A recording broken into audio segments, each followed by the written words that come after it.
नमो नमः सर्वेभ्यो नमस्कारः। प्रारंभं कुर्मः कक्षायाः ततः पूर्वं मङ्गलाचरणम्।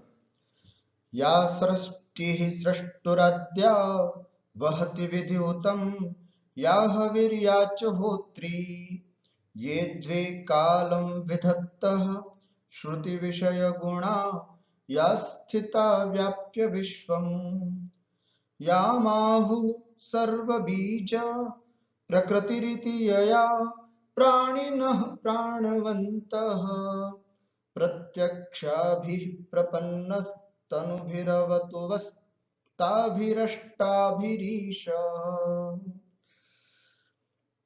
उपस्थितां सर्वेषां हार्दम् अभिनन्दनं स्वागतम्। इदानीम् अभिज्ञानशाकुन्तलस्य चतुर्थाङ्कस्य अध्ययनम् अस्माकं चलति। अस्य अंकस्य षोडश श्लोकान् पर्यन्तं वयं पठितवन्तः। अद्य सप्तदश अष्टादश इति श्लोकद्वयं वयम् अत्र पठामः। अस्मिन् श्लोकद्वये महर्षि कण्वस्य दुष्यन्ताय उपदेशः पुनश्च महर्षि कण्वस्य शकुन्तलायै उपदेशः वर्णितः अस्ति। अस्तु तर्हि गच्छामः पठामः कक्षायाम्। काश्यपः महर्षि कण्वः शारङ्गरवः इति त्वया मद्वचनात् स राजा शकुन्तलां पुरस्कृत्य वक्तव्यः। पिछली कक्षा में हमने देखा था शारंगरव ने कहा था गुरुजी से कि गुरुजी हम लोग जा रहे हैं, कुछ राजा दुष्यंत के लिए भी कोई उपदेश हो तो आप बता दीजिएगा, हम आपके वचनों को उन तक पहुंचा देंगे। तो क्या उपदेश देना चाहिए इस समय दुष्यंत को अथवा जमाई राजा को, कंवर साहब को क्या उपदेश देना चाहिए, ऐसा करके वो सोचते हैं। इतने में बीच में प्रसंग प्रियंवदा और शकुंतला की आपस में चर्चा, चकवा पक्षी को देखते हैं, चकवी को देखते हैं, थोड़ा सा कैमरा घुमा दिया और शकुंतला और प्रियंवदा की तरफ ले गए। बस जैसे उनकी बात पूरी होती है और वापस कैमरा वापस किसकी तरफ आ जाता है, महर्षि कण्व की तरफ, और कहते हैं शारंगरव, हे शारंगरव, त्वया मद्वचनात् स राजा शकुंतलां पुरस्कृत्य वक्तव्य। मैंने सोच लिया है क्या बोलना चाहिए मुझे राजा दुष्यंत के लिए, इसलिए जाओ मद्वचनात् मेरे वचनों से, सह राजा वह राजा, शकुंतलां पुरस्कृत्य तुम जाओगे तो शकुंतला को आगे करके, वक्तव्य ऐसा तुमको बोलना, अर्थात राजा के लिए मेरे वचनों से इस प्रकार तुम्हें जाकर के बोलना है। शारंगरव कहते हैं आज्ञापयतु भगवान, है ना, आप आज्ञा दीजिएगा मुझे क्या बोलना है। हुआ ऐसे ही महर्षि काश्यप यहाँ पर उपदेश देते हैं, बहुत सुंदर सा। मैंने आपको पहले भी बताया है अभिज्ञान शाकुंतलम के चौथे अंक में 4 प्रमुख श्लोक हैं, जिसमें से 2 प्रमुख श्लोक अपन पढ़ चुके। यास्यत्यद्य शकुंतले हृदयं संस्पृष्टमुत्कंठया, ये वाला, और एक पातुम न प्रथमं व्यस्यति जलम, ये 2 श्लोक पढ़ चुके। आज की क्लास भी बहुत महत्वपूर्ण है, क्योंकि आज जो 2 शेष बचे हुए प्रमुख श्लोक हैं वे दोनों ही श्लोक आज हम पढ़ने जा रहे हैं, जिसमें से पहला श्लोक ये आपके सामने उपस्थित है। आइए एक बार इसका उच्चारण करते हैं सस्वर, और फिर इसकी पूरी विशेष व्याख्या हम समझते हैं। महर्षि कण्व राजा दुष्यंत के लिए जो उपदेश देते हैं वे इस पद्य में समाहित है।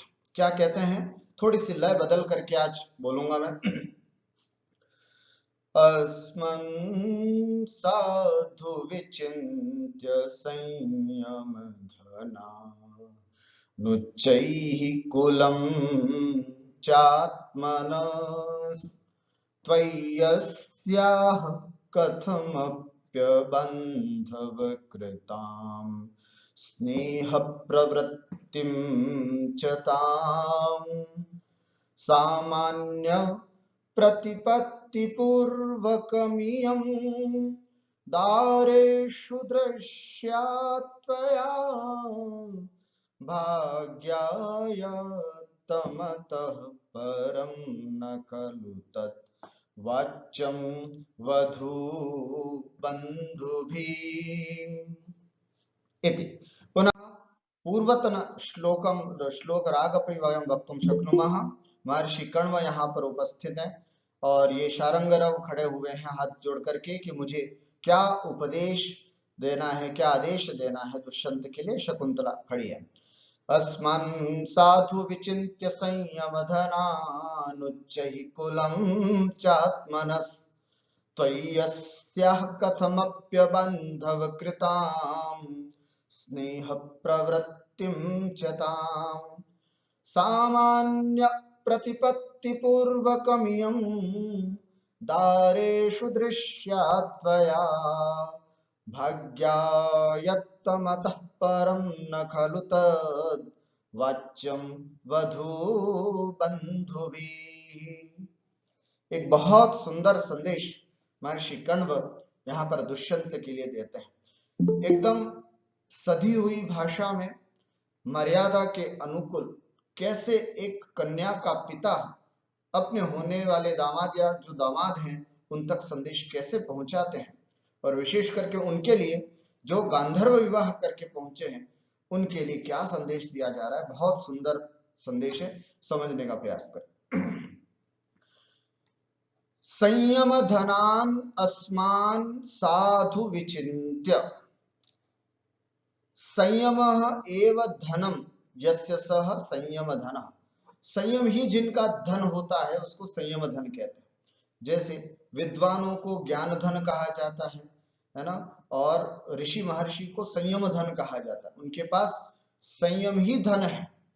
तो संयम धनान अस्मान साधु विचिन्त्य, हे राजा दुष्यंत, हमको एक आश्रमवासी ऋषि महर्षि संयमी सन्यासी जान करके, अस्मान संयम धनान साधु विचिन्त्य, अच्छी तरह से विचार करके।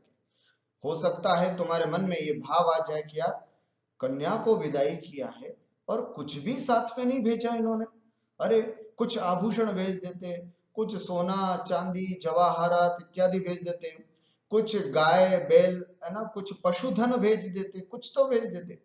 लेकिन नहीं, ध्यान से है ना, यहाँ संयम धनान अस्मान कहने का भाव यह है हम लोग तो संयमी हैं, हमारे पास न तो रुपया पैसा धन दौलत कुछ भी नहीं है, इसलिए संयम ही हमारे पास धन है और कुछ भी नहीं। इसलिए संयम धनान अस्मान साधु विचिन्त्य, हम जैसे लोगों को संयमियों को अच्छी तरह से विचार करके, आत्मना उच्चै कुलम च साधु विचिन्त्य, और अपने ऊंचे कुल के बारे में विचार करके, है ना, ये सब बातें तुम ध्यान से सुन लेना। क्या? आत्मना, अपने स्वयं के, उच्चैः कुलम, अर्थात हम हैं बिल्कुल आश्रम में रहने वाले, सामान्य बिल्कुल जीवन जीने वाले, और आप एक उच्च कुलीन व्यक्ति हो, है ना। आत्मना उच्चैः कुलम, अर्थात इसको नहीं स्वीकार करना या स्वीकार करने में संकोच करना, इस तरह की कुछ भी बात तुम्हारे मन में आए उससे पूर्व आत्मनः उच्चैः कुलम साधु विचिन्त्य, अपने ऊंचे कुल को अच्छी तरह से विचार कर लेना।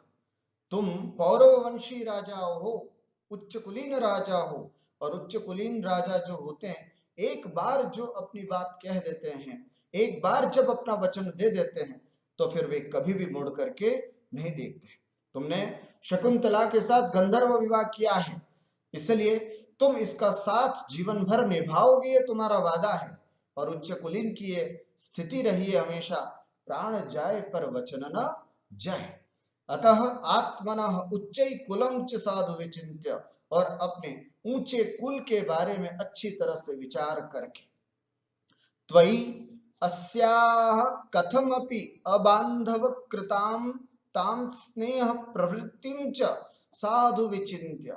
और तीसरी बात है ना, तीन बातें याद करने को कही है एक तो हम लोग तपस्वी लोग हैं, हमारे पास तुमको देने के लिए कोई धन दौलत रुपया पैसा नहीं है, खुद आप इतने बड़े उच्च कुलीन हो, है ना, खुद आपने विवाह किया है मेरी पुत्री से, तो अपने ऊंचे कुल के बारे में, कि जो उच्च कुलीन लोग होते हैं एक बार किसी बात को कह देते हैं तो वो उस बात को निभाते हैं, इन बातों को ध्यान में रख करके, और तीसरी बात जो बहुत महत्वपूर्ण है इसको भी विचार करके, वो ये, त्वयि तुम्हारे में, अस्याह इस शकुंतला का, कथमपि अबांधव कृताम ताम स्नेह प्रवृत्ति, तुम्हारे प्रति इस शकुंतला का अपने बांधवों को किसी के भी बिना पूछे जो स्नेह प्रवृत्ति की गई है।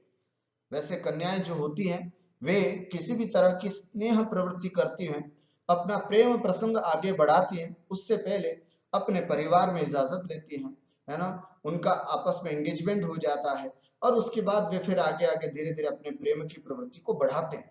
लेकिन इस शकुंतला ने हम सबको किसी को पूछे बिना तुम्हारे प्रति जो उसने विवाह करना, तुम्हारे प्रति स्नेह की जो प्रवृत्ति की है, इसको भी विचार करके, अर्थात इससे यह ध्वनित हो रहा है कि शकुंतला का तुम्हारे प्रति सर्वस्व समर्पण कर दिया बिना किसी पूछे, है ना। अगर किसी से पूछा होता, फॉर एग्जाम्पल हम लोगों ने बात चलाई होती, हम रिश्ता लेकर के आए होते तुम्हारे पास और फिर तुम मना कर देते या कुछ कर देते, तो समझ में भी आता कि चलो हम रिश्ता लेके गए और उन्होंने नहीं किया, नहीं, बल्कि हमसे पूछे बिना तुम्हारे कहने पर शकुंतला ने अपना सर्वस्व तुम्हारे सामने समर्पित कर दिया। किसी कन्या का इस तरह से सर्वस्व समर्पण कर देना अपने आप में बहुत बड़ी बात होती है, और अगर वो भी अबांधवकृत हो, अगर बंधु लोगों अर्थात माता पिता भाई बहन चाचा चाची आदि के द्वारा अगर कोई रिश्ते किए जाते हैं, तो अगर वो टूट जाते हैं तो उसकी जिम्मेदारी जो होती है वो पूरे परिवार पर अट जाती है।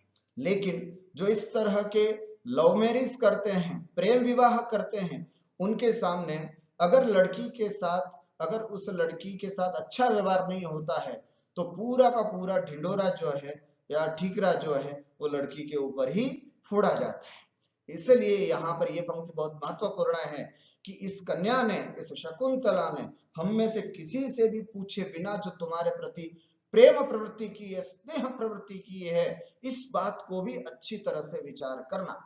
अर्थात हमने अगर विवाह कराया था और तुम अगर आगे पीछे हो जाते 19-20 तो चलता, लेकिन ऐसा कुछ भी नहीं है, इसने तुम्हारे कहने पर अपना सर्वस्व समर्पण किया है, हम सबको बिना पूछे तुम्हारे प्रति अपने प्रेम भाव को व्यक्त किया है और अपना शरीर समर्पित तुम्हारे प्रति कर दिया।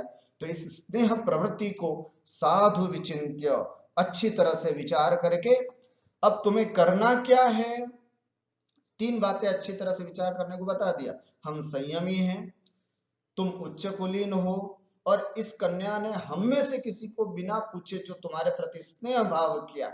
इन तीनों बातों को अच्छी तरह से विचार करके, इयम यह शकुंतला दारेशु, तुम्हारे अंतःपुर में, तुम्हारे रनिवास में और भी बहुत सारी पत्नियां होंगी, उन समस्त पत्नियों के बीच में सामान्य प्रतिपत्ति पूर्वकम दृश्या, अर्थात इस कन्या को, इस शकुंतला को भी, हे शारंगरव, राजा दुष्यंत से कहना कि इस शकुंतला को भी अपनी और पत्नियों के बीच में, इसको भी सामान्य प्रतिपत्ति, सामान्य बुद्धि पूर्वक अर्थात पत्नी के रूप में इसको भी स्वीकार कर लेवें। कितनी सुंदर बात है ना। और अंतिम बात जो है वो इससे भी बहुत बड़ी है, जो मुझे व्यक्तिगत रूप से भी बहुत अच्छी लगती है, वो ये, अतः परम भाग्यायत्तम, बस इसके बाद जो भी है वो इस कन्या के भाग्य पर डिपेंड करता है ना। तत् वधु बंधु भी न खलु वाच्यम, जो कि वधु बंधुओं के द्वारा, कन्या पक्ष वालों के द्वारा न खलु वाच्यम, नहीं बोलना चाहिए। होता क्या है ना, कि कई कन्या पक्ष वाले जो होते हैं वो पहले से बहुत सारे डिमांड्स रख लेते हैं, है ना, पहले से शर्तें रख लेते हैं कि मेरी बेटी आएगी तो माँ बाप से अलग रहेगी, इसका मकान अलग होना चाहिए, तुम्हारे भाइयों में बंटवारा किया कि नहीं तुमने, अरे पहले उसका बंटवारा करो, इसके लिए गाड़ी भी चाहिएगी, ये सब अगर आप व्यवस्था करेंगे तो हम आपको बेटी देंगे। इस तरह का अगर कोई बेटी वाले इस तरह की बात करते हैं तो वो बहुत गलत है। आचार्य कण्व का यही संदेश है। अतः परम भाग्यायत्तम, इसके आगे जो है वो भाग्य आयत्तम, आयत्तम माने अधीन है ना, इससे आगे जो भी बात है वो भाग्य के अधीन है। अर्थात हो सकता है इसके जीवन में अच्छा लिखा हो तो उस घर में पैर रखते ही इसके साथ सब अच्छा होगा, और अगर इसके भाग्य में कुछ खराब ही लिखा होगा तो इसके पैर पड़ते ही सब खराब हो जाएगा। इसलिए अतः परम भाग्यायत्तम, अतः परम माने इससे आगे, अर्थात इसको सुख सुविधा से रखना है ना, इसको रोज घुमाने ले जाना, इसको कई अलग अलग स्थानों को दिखाना, या और भी बहुत सारी बातें हैं, इन सब बातों को है ना, मतलब मेरी बेटी को इस सुविधा से रखना, मेरी बेटी को यहाँ ले जाना, इस तरह की जो बातें हैं वे सब नहीं करनी चाहिए।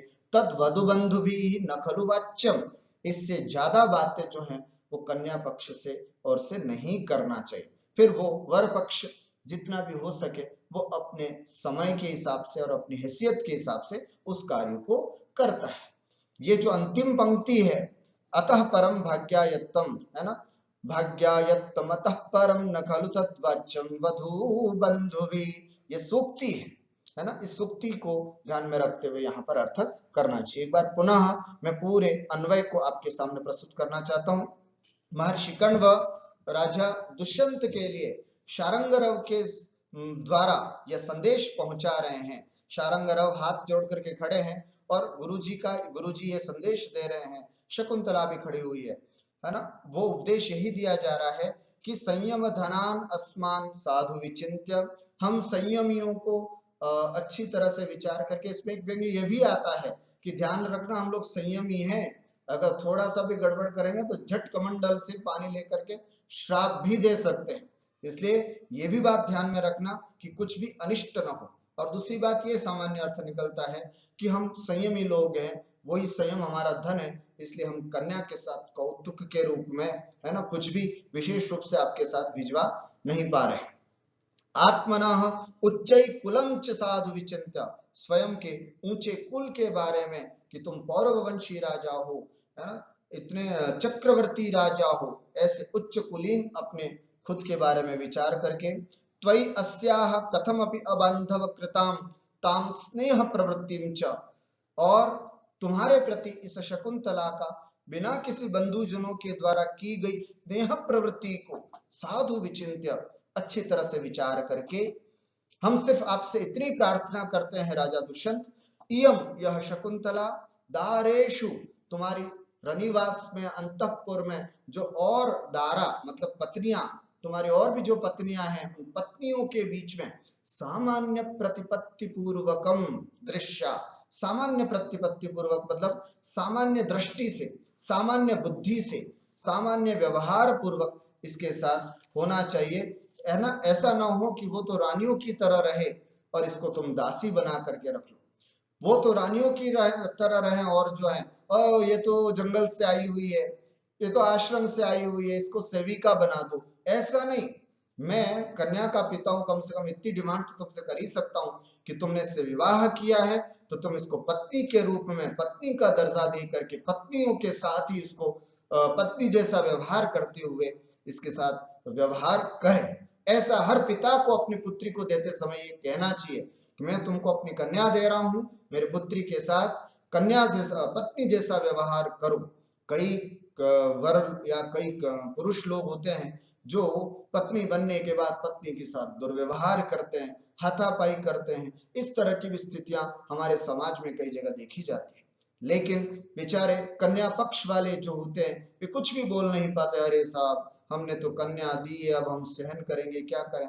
वे लोग दहेज के लिए इस तरह से प्रताड़ित करते हैं, कई तरह की परेशानियां करते हैं, लेकिन कन्या पक्ष वाले बेचारे चुप रहते हैं। लेकिन नहीं, यहाँ पर इस बात को भी ध्वनित किया गया है, नहीं ये बिल्कुल नहीं होगा, इसको तुम पत्नी के रूप में स्वीकार करो, कर जो व्यवहार एक पत्नी के साथ किया जाता है बिल्कुल वैसा व्यवहार हम अपेक्षित करते हैं, अगर इसमें से थोड़ा भी गड़बड़ होता है तो हम सहन नहीं करेंगे, ये बात भी यहाँ पर ध्वनित होती है।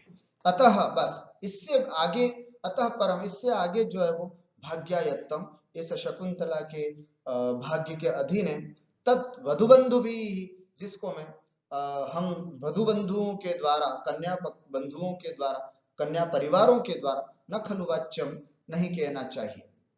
पदार्थम पश्यामः संयम धनान, संयम एव धनम येषां तान संयम धनान तपोधनान अस्मान अस्मादृशान तपस्विनः साधु विचिन्त्य आत्मनः स्वस्य उच्चैः श्रेष्ठं कुलं वंशं च साधु विचिन्त्य त्वयि भवति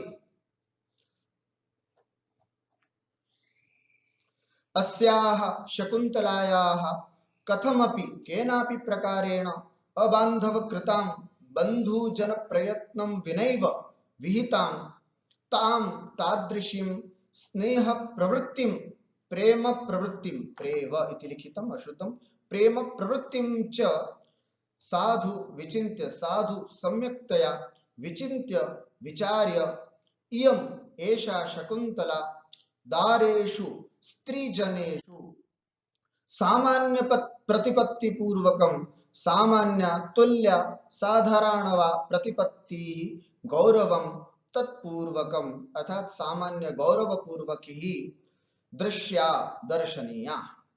अतः परम अस्मात् अधिकं भाग्यायत्तं भाग्याधीनं तत् वधुबन्धुभिः कन्याबन्धुजनैः न खलु निश्चयेन नैव वाच्यं वक्तव्यम्। भावार्थं पश्यामः। राज्ञे दुष्यन्ताय शारंगरवेण संदेशं प्रयच्छन् महर्षि कण्वः कथयति।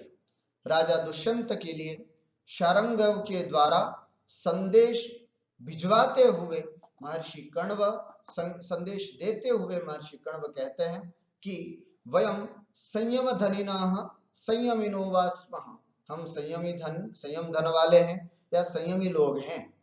अस्माकं पार्श्वे इंद्रिय निग्रहं विना अन्यत् धनम नास्ति, हमारे पास धन क्या है? इंद्रियों को निग्रह करना, बस इंद्रियों को निग्रह करना हम जानते हैं, इससे बड़ा और कोई धन हमारे पास नहीं है। यौतुक दानाय अस्माकं समीपे किमपि धनम नास्ति, यौतुक माने दान, दहेज, दहेज देने के लिए, यौतुक दानाय दहेज देने के लिए अस्माकं समीपे किमपि धनम नास्ति, हमारे पास कुछ भी धन नहीं है। अतः एतद् भवान सम्यक्तया जानातु, इसलिए तुम इस बात को बहुत अच्छी तरह से जान लो। कहीं ऐसा ना हो कि जैसे ही शकुंतला को एकदम खाली देखा तुमने कहा अरे ऐसे कैसे कन्या को विदा किया, उन्होंने कुछ भी तो नहीं भेजा साथ में, सोना चांदी जीरा जवाहरात रुपया पैसा कुछ तो भेजते नहीं। अस्मान साधु है ना, अस्मान संयम धनान विचिन्त्य, ऐसा बोल दिया। अपिच और स्वस्य अस्माकं च वंश मर्यादाः सम्यक रूपेण विचारयतु, और तुम अपनी भी और हमारी भी वंश मर्यादाओं को अच्छी तरह से विचारयतु, विचार करना, और ताम परिस्थितिमपि मनसि निदधातु, और तुम उस सिचुएशन को भी दिमाग में लाना, यया जिस स्थिति में, जिस परिस्थिति में भवान स्वयमेव शकुंतलया सह गांधर्व विवाहं कृत्वा स्वकीय स्वाभाविकं प्रणय व्यवहारं कृतवान, और उस सिचुएशन को भी याद करना, मैं भी नहीं था घर में और किसी को भी मालूम नहीं था, और तुम दोनों ने इस तरह से जो प्रेम विवाह किया है, इस तरह से ताम परिस्थितिमपि मनसि निदधतु, निदधातु वे रखना, जिससे भगवान स्वयमेव, आप खुद ही आए यहाँ पर जंगल में, और शकुंतलया सह गांधर्व विवाहं कृत्वा, हमारी पुत्री शकुंतला के साथ गांधर्व विवाह करके स्वकीय स्वाभाविकम प्रणय व्यवहारम कृतवान, अपना एक स्वाभाविक प्रणय व्यवहार है वो तुमने किया। अर्थात विवाह संबंध सदृश उत्तरदायित्व पूर्ण व्यवहार भवान स्वयमेव कृतवान। विवाह संबंध जैसा एक उत्तरदायित्व पूर्ण जो व्यवहार है, उसको तुमने भी अपने किसी पेरेंट्स को बिना पूछे, और शकुंतला ने भी अपने परिवार में किसी से बिना पूछे ही ये जो आपस में तुम लोगों ने व्यवहार किया है, इन बातों को अच्छी तरह से विचार करना। अत्र अस्याः शकुंतलायाः बांधवैः अस्माभिः अयं संबंधः न परिकल्पितः, शकुंतला के हम बांधवों के द्वारा ये संबंध नहीं किया गया, अपितु युवयोः द्वयोरेव सहर्ष स्वीकारोक्त्या अयम संबंध संपन्न, तुम दोनों के द्वारा ही सहर्ष स्वीकृति के माध्यम से यह संबंध जो है वो संपन्न हुआ। अतः अस्याह शकुंतलायाः विषय केवल एतद एव ब्रवीमि, इसलिए इस शकुंतला के विषय में मैं केवल इतनी ही बात आपसे कहना चाहता हूं राजा दुष्यंत कि इमाम शकुंतलाम अपि भवान, इस शकुंतला को भी आप अन्याभिः भार्याभिः सममेव व्यवहरतु, इस शकुंतला के साथ भी आप अपनी अन्य भार्या अन्य पत्नियों के समान ही आचरण करें। यथा भवान अंतःपुरवासिभिः अन्याभिः भार्याभिः सह व्यवहारं करोति तथैव शकुंतलया सहापि व्यवहारं करोतु, जिस तरह से आप अंतःपुर में रहने वाली अन्य पत्नियों के साथ व्यवहार करते हैं राजन, तथैव शकुंतलया सहापि व्यवहारं करोतु, शकुंतला के साथ भी आपको वैसा ही व्यवहार करना है। एतत् अतिरिक्तं यत्किमपि अस्याः भाग्ये अस्ति तत् घटिष्यति, अब इसके अतिरिक्त जो कुछ भी होगा इसके भाग्य में वो इसके भाग्य के साथ घटेगा। तस्मिन् विषये वयं किमपि न वदामः, उसके बारे में अब मैं आगे कुछ नहीं कहना चाहता हूं। वस्तुतः कन्या बंधु भी एतद अतिरिक्तम कस्यापि प्रार्थना याचना व न कर्तव्या, और वास्तविक सही भी है कि कन्या पक्ष के द्वारा इसके अतिरिक्त तो और कुछ भी प्रार्थना या याचना नहीं करनी चाहिए।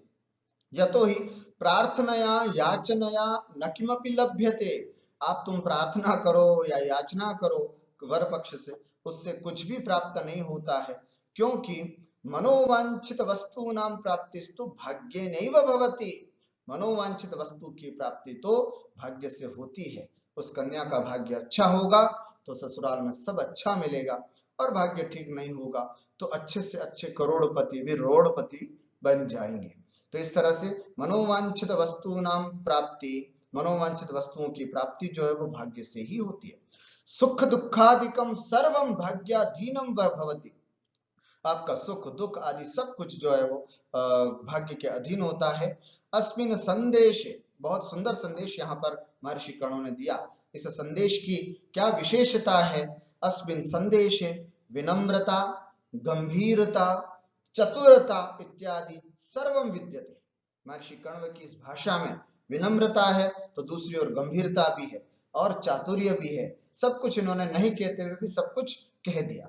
समदर्शी महर्षि कण्वः अत्र मर्यादां स्वाभाविकं स्नेहं च दर्शितवान्, अपनी मर्यादा को भी और स्वाभाविक स्नेह जो है इन दोनों को यहाँ पर उन्होंने दिखाया। एवं अत्र भावार्थं वयं दृष्टवन्तः।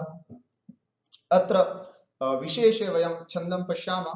अस्मिन् पद्ये शार्दूल विक्रीडितं छन्दः अस्ति, यस्य लक्षणम् अस्ति सूर्याश्वैर्यदिमः सजौ सततगा शार्दूल विक्रीडितम्। अत्र अलंकारः विचिन्त्य इति क्रियया सह अस्मान् कुलं स्नेह प्रवृत्तिम् एतैः त्रिभिः कर्मभिः सम्बन्धात्, अस्मान् विचिन्त्य कुलम आत्मनः उच्चै कुलम विचिन्त्य स्नेह प्रवृत्तिं च विचिन्त्य, ऐसे इन सब का केवल एक धर्म एक क्रिया से संबंध होने के कारण तुल्य योगिता अलंकारो अत्र वर्तते। न तद्वाच्यं वधुबंधुभिः अस्य भाग्यायत्तमिति कारणत्वात्, नहीं इससे आगे हम कन्या पक्ष वालों को नहीं बोलना चाहिए। इसके पीछे कारण क्या है? क्योंकि भाग्यायत्तम बाकी सब कुछ है वो इस कन्या के भाग्य पे अधीन है, ये कारण भी साथ में दिया। अतः अत्र काव्यलिंगालंकारो विद्यते। माम इति अनुक्त्वा संयमधनान् इति कथनेन सामान्याय विशेषस्य प्रयोग करणात्, मुझे है ना, मुझ संयम धन को मुझे अच्छी तरह से विचार के ऐसा कारण कहने के बिना उन्होंने संयम धन ऐसे कहा, अर्थात हम लोग संयमी हैं, हमारे पास कुछ भी नहीं है, हम अकिंचित होते हैं, अकिंचित होते हैं, हमारे पास कुछ भी वस्तु नहीं होती है। इस बात को बताने के लिए क्या बोलते हैं, संयम धनान जैसे पद का प्रयोग किया है। अतः अत्र अप्रस्तुत प्रशंसा अलंकारोपि विद्यते। वर्ण साम्यात् अनुप्रासः सर्वेषां परस्पर निरपेक्षतया वर्णनात् अत्र संसृष्टि अलंकारोपि विद्यते। एवं चतुर्षु श्लोकेषु महत्वपूर्णं पद्यमेतद् वर्तते, यत् अत्र संदेशः महर्षि कण्वः दुष्यंताय संदेशम दत्तवान्। अब शारंगरवः गृहीत संदेश, है ना, मैंने आपका संदेश ग्रहण कर लिया। अब इतने में काश्यप कहते हैं वत्से त्वम इदानीम अनुशासनीय असि। देखो, अब पहले कंवर साहब को संदेश भेजा, जमाई साहब को भेजा, अब बेटी को भी संदेश दे रहे हैं। ऐसा नहीं, एक अच्छे समदर्शी पिता होते हैं, है ना, माता पिता जो होते हैं वे दोनों को ही समान रूप से व्यवहार करते हैं। त्वम इदानीम अनुशासनीय, अब तुम भी ध्यान से सुन लो, तुम्हारे लिए भी कुछ इंपॉर्टेंट बातें बोल रहा हूं, उसको भी तुम अच्छे से सुनो। वनौकसोपि संतो लौकिकज्ञा वयम्, है ना, वनौकसः अपि संत, ये यद्यपि हम वनवासी हैं, आश्रम में रहने वाले सन्यासी हैं, लेकिन फिर भी लौकिकज्ञा वयम्, फिर भी लौकिक बातें कुछ तो जानते ही हैं। उस आधार पर मैं तुमको भी संदेश यहाँ पर देता हूँ। तुम अपने पति के घर जा रही हो, है ना, इसलिए तुम्हें भी बहुत अंतर आ जाएगा। अब तुम पहले यहाँ थी, कितने बजे भी उठती, कोई दिक्कत नहीं, अब तुम ससुराल में जा रही हो, तुम्हें जल्दी उठना है। जब तुम यहाँ थी तो कभी भी खा लेती थी, चलता था, कोई बात नहीं। तुम ससुराल जा रही हो तो सबको पहले खाना खिलाना और फिर अंतिम में भोजन करना। पहले तुम यहाँ थी, कभी भी सो जाती थी, परंतु अब तुम वहां जा रही हो तो अपने परिवार में सबको देखना, सबको व्यवस्थित सो गए, उसके बाद तुमको सोना।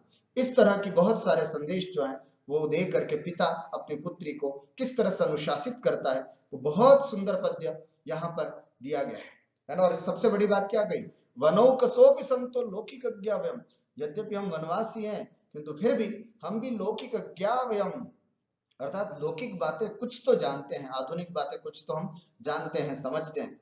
जैसे ये बोला, इतने महर्षि कण्व बोले, इतने में शारंगरव बहुत सुंदर बात कहते हैं, न खलु धीमताम कश्चिद अविषयो नामा, है ना, कितनी सुंदर बात कही, ये भी सूक्ति है। न खलु धीमताम, धीमताम माने बुद्धिमान लोगों के लिए, कश्चिद अविषयो न, कोई भी अविषय नहीं होता, अर्थात ऐसा कोई भी विषय नहीं है जिसके बारे में वे नहीं जानते हैं, वे नहीं समझते। अरे जो बुद्धिमान होते हैं, बहुत इंटेलिजेंट होते हैं, वे सब के बारे में कुछ न कुछ तो जरूर जानते हैं।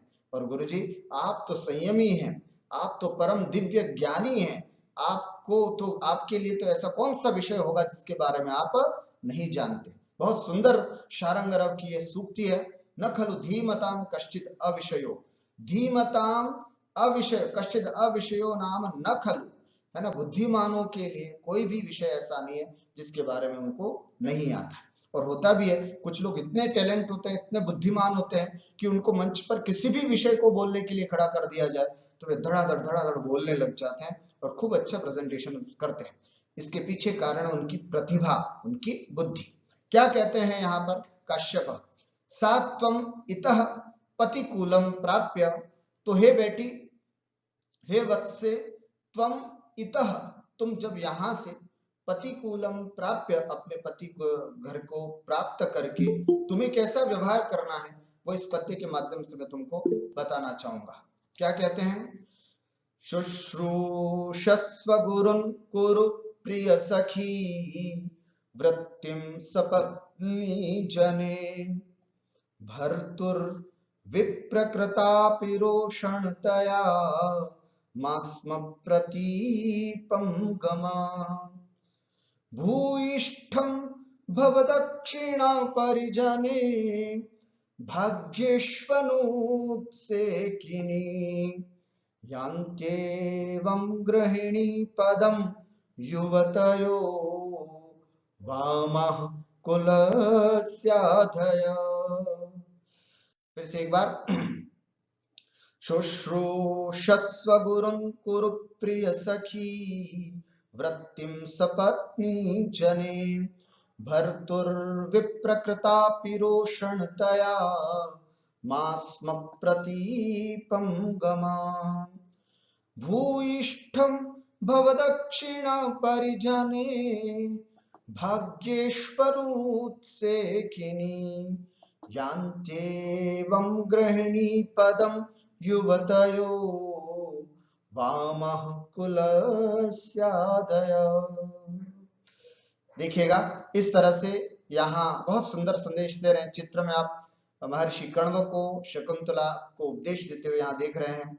शारंगरव यहाँ पर खड़े हुए हैं, सखी प्रियम वदा, और प्रियंवदा और अनसुया खड़ी हुई हैं, यहाँ गौतमी खड़ी हुई है, और ये शारद्वत, शारंगरव के साथ शारद्वत और ये गौतमी, तीन लोग जाएंगे शकुंतला के साथ। ये दोनों सखियां यहीं रहती हैं।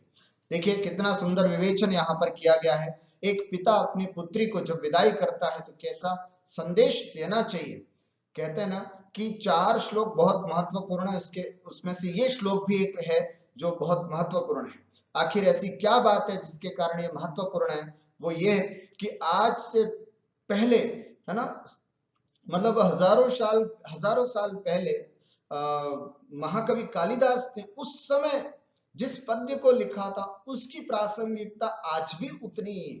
आज भी अगर कोई पिता अपनी बेटी को विदा करता है तो उसको इसी तरह का उपदेश देना चाहिए। ये बात इस पद्य में कही गई है, बहुत सुंदर बात है, समझिएगा।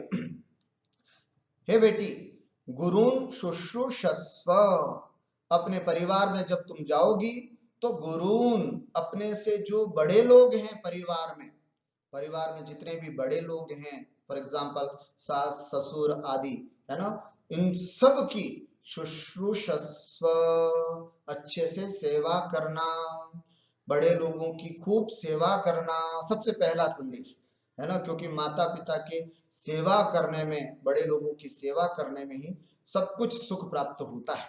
तो गुरुन शुश्रूषस्व, अपने से बड़े लोगों की सेवा करना। सपत्नी जने प्रिय सखी वृत्तिम कुरु, और तुम्हारी वहां पर सपत्नी जन भी होंगी। सपत्नी जन का मतलब होता है सौत, है ना। सपत्नी, राजा की और अन्य पत्नियां जो होती हैं वो शकुंतला के लिए सपत्नी कहलाती है, सौत जिसको बोलते हैं।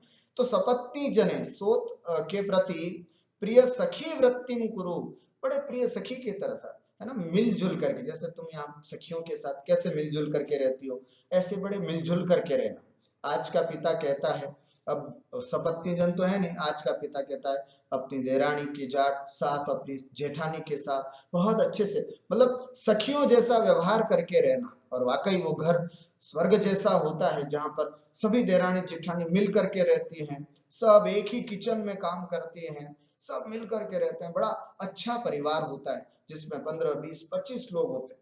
गांव में तो आज भी कई परिवार ऐसे हैं जहां पर इस तरह का माहौल देखने में आता है।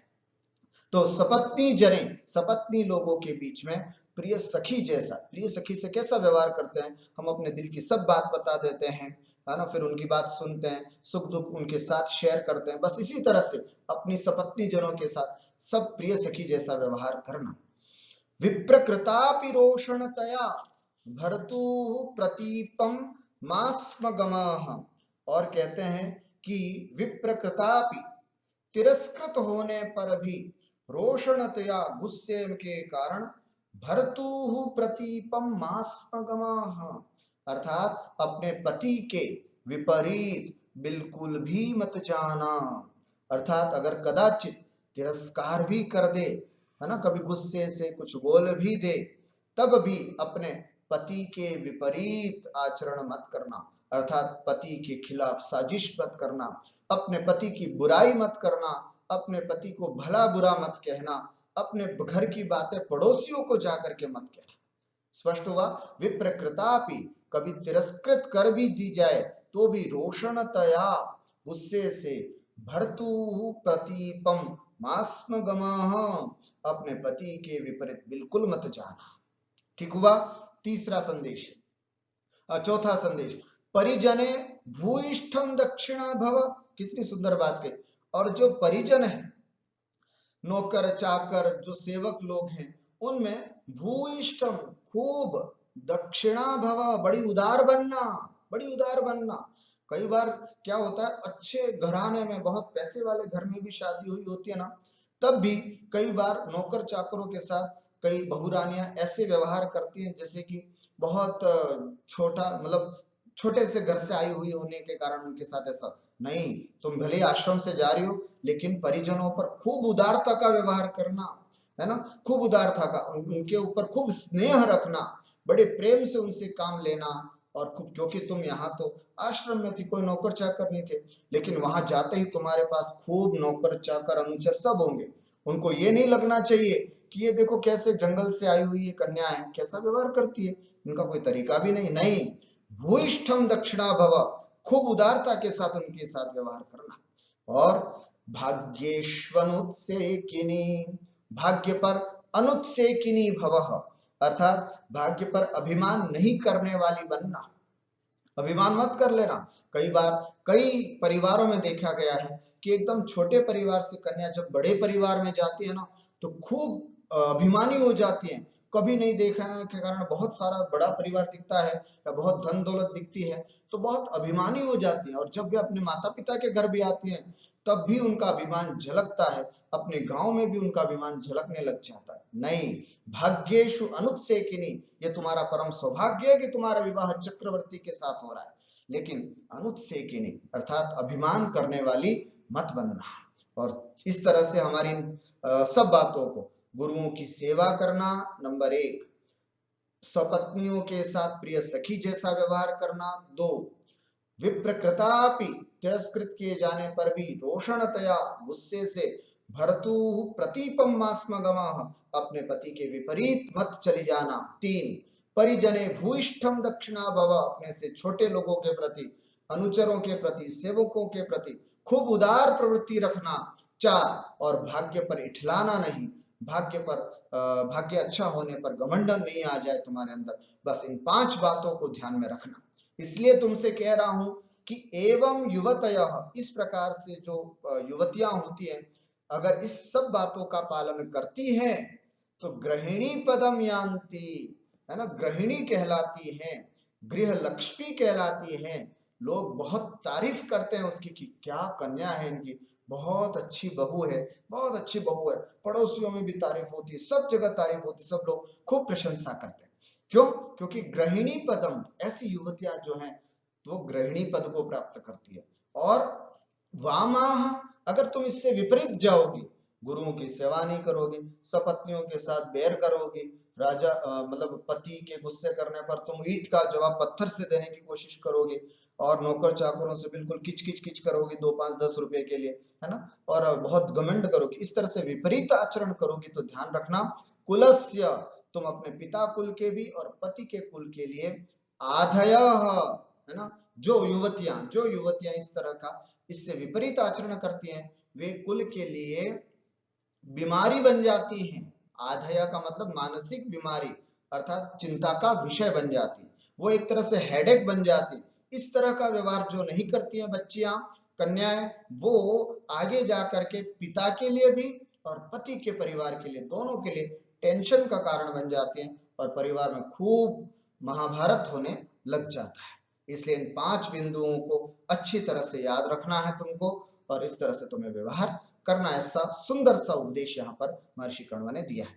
आइए पदार्थ समझते हैं। गुरून् गुरुजनान् ज्येष्ठ जनान् शुश्रूषस्व सेवस्व, सपत्नी जने सपत्नी वर्गे प्रिय सखी वृत्तिम प्रिय सखीवत व्यवहारम कुरु विधेहि, विप्रकृतापि तिरस्कृतापि रोषणतया कोपनतया भर्तुः पत्युः प्रतीपं प्रतिकूलतां मास्मगमः न गच्छ, परिजने परिचारक वर्गे, नौकर चाकर आदि वर्ग में भूइष्ठम अत्यधिकम दक्षिणा भव, औदार्य गुण सहिता भव, भाग्येषु ऐश्वर्येषु अनुत्सेकिनी अगर्विता भव, एवं इत्थं युवतयः रमण्याः सुंदर्याः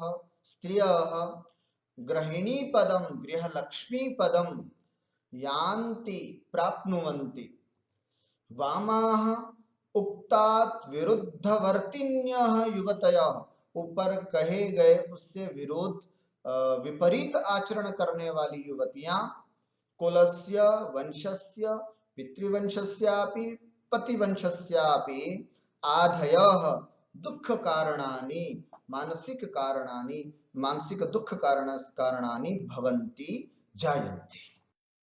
स्पष्टम भावार्थम पश्यामः। पतिग्रह प्राप्ति समय कर्तव्य जातम उपदिशन् महर्षि कण्वः शकुंतलायै कथयति। पतिग्रह प्राप्ति के समय कर्तव्य योग्य उपदेश देते हुए महर्षि कण्व शकुंतला के लिए कहते हैं, वत्से बेटी, तत्र पतिग्रहे, वहां पतिग्रह में अपने पति के घर, गुरुन श्वशुरादीन सेवस्व, गुरुजन ससुर आदि मन सासू माँ ससुर जी है ना आदि जो भी बड़े लोग हैं उनकी अच्छे से सेवा करना। सपत्नी जने प्रिय सखीवत व्यवहार कुरु, अपनी जितनी भी सोत हैं उनके साथ सपत्नी जैसा प्रिय सखी जैसा व्यवहार करना है। यथा प्रिय सख्या समम वार्ताः कथ्यत तथैव सपत्नी भी सह कथयेत, जैसे तुम अपने प्रिय सखियों के साथ वार्ता करती हो, बातचीत करती हो, मेल मिलाप रखती हो, हंसी मजाक करती हो, वैसे ही अपनी सपत्नियों के साथ भी व्यवहार करना। केनापि कारणेन अपमानिते सत्यपि क्रोधावेशेन पत्युः विपरीताचरणं मा कुरु, कभी किसी प्रकार से गुस्से में आने के कारण, अपमानित होने के बावजूद, क्रोध में आने के कारण पति के विपरीत आचरण भूल करके भी तुम्हारी मर्यादा, तुम्हारे वंश के विपरीत आचरण मत करना। स्वाश्रित जनेषु अतिशयन सस्नेहा भव, उदार परायणा भव, अपने आश्रित जो लोग हैं उनके प्रति खूब प्रेम भाव रखना, नौकर चाकरों को बहुत अच्छे से बोलना, उनके प्रति भी अच्छे से बोल करके व्यवहार करना और बहुत उदार होना उनके प्रति। स्वसौभाग्य अभिमानम कदापि मा कुरु, और ध्यान रखना अपने सौभाग्य पर भूल करके भी अभिमान नहीं करना।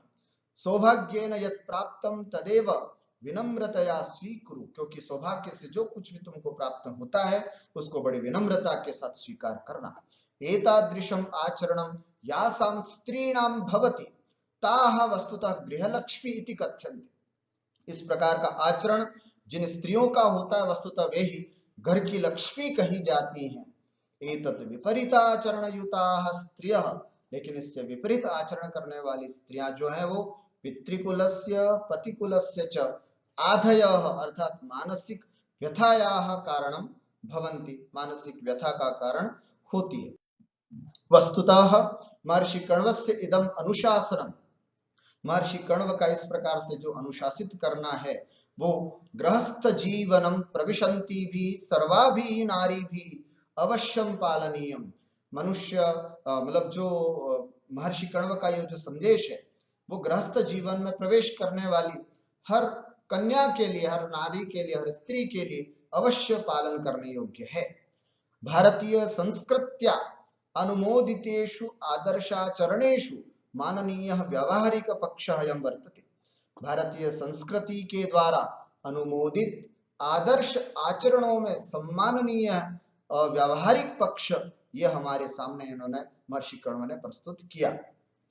अग्रिम जीवनम सुखमयम विधातुम, अगर तुम्हें आगे का जीवन सुखमय बनाना है, पतिकूले उदात्त दर्शनानाम, पतिकुल में उदात्त आदर्शों की स्थापना करनी है, स्वसम्माननम स्वकीयेनैव वर्धितुम, और अपना सम्मान खुद के द्वारा यदि तुम बढ़ाना चाहती हो तो प्रत्येकम नवाह वधू, प्रत्येक नववधु पूर्वोक्त नियमानां पालनम कुर्यात्, पूर्वोक्त सभी नियमों का अच्छी तरह से पालन करे। एतेनैव सा गृहलक्ष्मी भवति, इसी से वो गृहलक्ष्मी बनती है। नोचेत सर्वेषां कृते मानसिक पीड़ायाः कारणं भवति, नहीं तो सबके लिए एक मानसिक पीड़ा का कारण बनती है। इस तरह से एक पिता का एक पुत्री के लिए बहुत सुंदर संदेश महाकवि कालिदास ने इस चौथे अंक के 18वें श्लोक में सुंदरता से प्रस्तुत किया। अत्र शार्दूल विक्रीडितं छन्दः अस्ति, अत्रापि केचन अलंकाराः सन्ति। वामास्त्रियः आधेः कारणम् इत्यत्र वर्णनात् हेत्वलंकार, हेतु अलंकार है।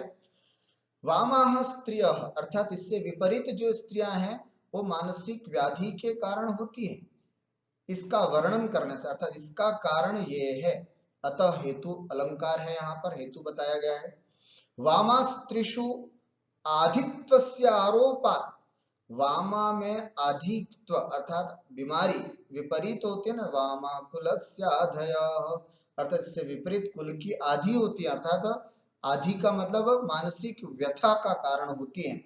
इसमें आरोप करने के कारण मतलब विपरीत आचरण करने वाली स्त्रियों में मानसिक दुख का कारण का आरोप करने के कारण रूप का अलंकार है, वर्णों की समानता है, अनुप्रास, चतुर्थ चरणगत सामान्य अर्थस्य उपरि चरण त्रयोक्त विशेषार्थेन समर्थनात्, है ना, ये सामान्य कथन, ये विशेष कथन है।